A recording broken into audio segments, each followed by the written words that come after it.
Praise the Lord. இந்த நாளிலும் நம்ம தியானிக்க வேண்டிய வேத வசனம் என்னன்னா 2 தெசலோனிக்கேயர் 3ஆம் அதிகாரம் 3ஆம் வசனம்.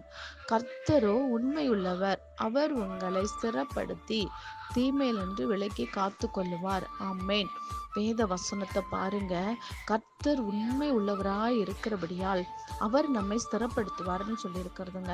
அவர் நம்மை ஸ்திரப்படுத்தும் பொழுது நம்மளுடைய இருதய கலங்காமலும் நாம பயப்படாமலும் பொல்லாப்புக்கு நம்மை விலக்கி பாதுகாக்கிறவர்களாகவும் நம்ம இருக்கணும்னு வேதம் சொல்லி இருக்கிறதுங்க. அவர் நம்மளை ஸ்திரப்படுத்தும் போது தீமையிலிருந்து விலக்கி பாதுகாப்பார்.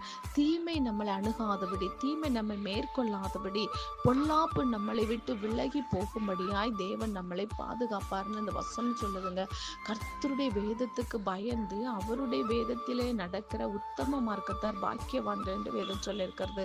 நாமளும் கர்த்தருக்கு பயந்து தீமை விட்டு விலகுவோம். தேவன் ஆசீர்வதிப்பார். ஆமென்.